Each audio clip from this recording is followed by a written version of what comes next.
My reading life is so exciting.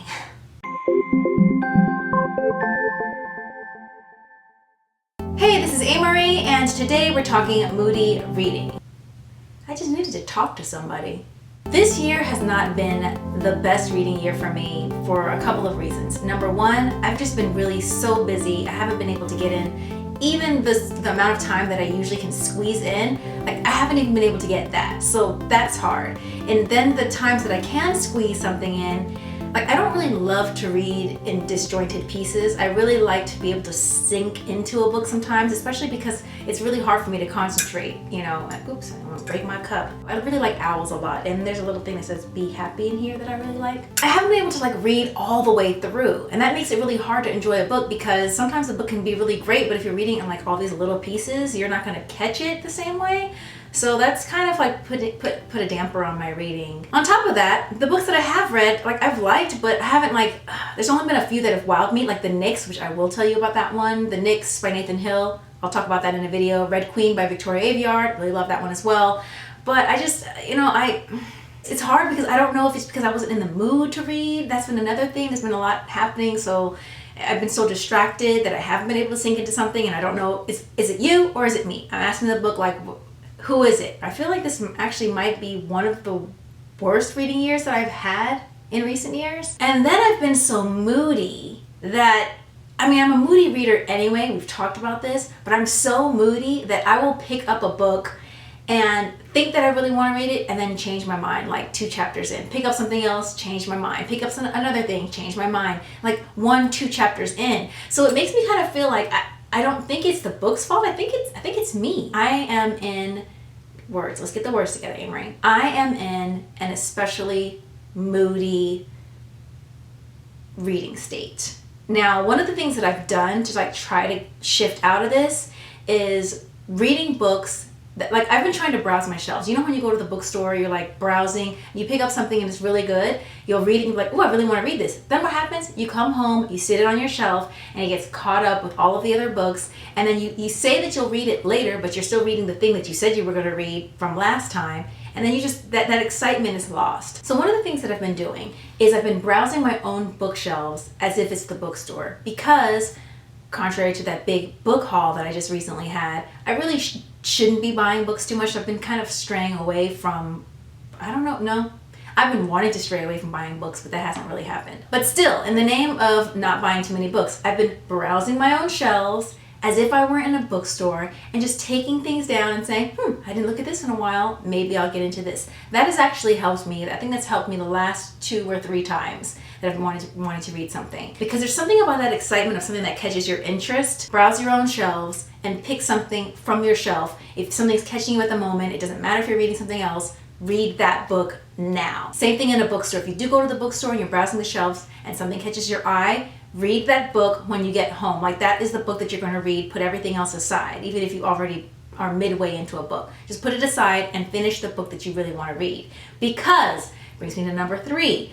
I find that having a TBR shelf, even if it's not really a TBR shelf, maybe it's just like 2 books that you set aside on your desk because you're like, these are the next 2 things that I'm going to read. Something about making it a to-do situation kind of can take the fun and the spontaneity out of reading something. Because usually I'll put, like, I have another little bookcase and I will put aside however many books. It could be anywhere from 3 to 10, depending, especially if they're books that I've recently purchased. Those are on my TBR too in the main shelf, but those are the next books on my list. It may not be 1, 2, 3, or 4, but in the next few months, these are my top priority. So it's more of like a priority section, because I used to have a TBR section, a section on my bookcase where I would like sit aside 4 books max that were like my technical TBR books. Then I have below it a stack of books that's like my priority section. So those are not like books 1, 2, 3, 4, but they are the next ones that I want to get to within the next like 3 months. But I stopped doing the TBR 1, 2, 3, 4 because I felt like they were becoming almost like work, chore, job type thing. I felt locked in. Then I just kept the priority pile. But I started to feel like the priority pile just wasn't really doing it for me either. Like,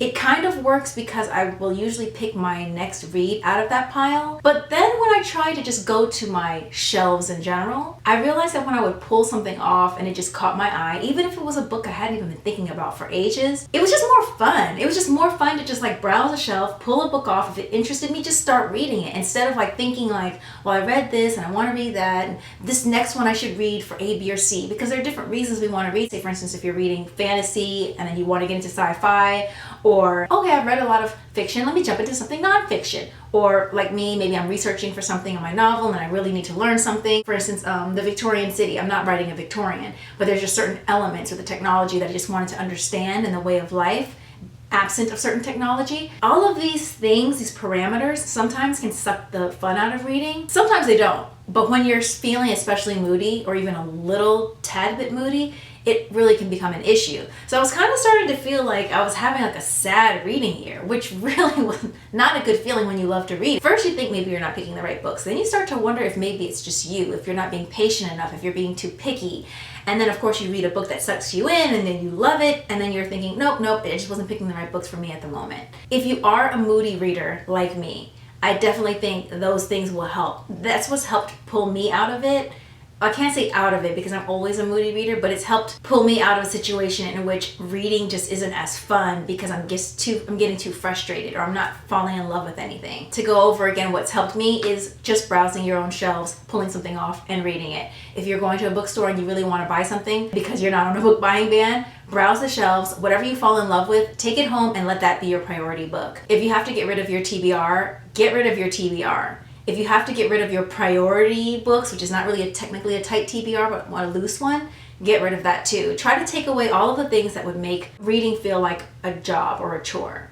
Also, what I've loved too is I've had to like put my phone out of sight, because for some reason, even though I'm not always on social media, there are little distractions, like you might want to Google something, you might just want to check Instagram really quickly.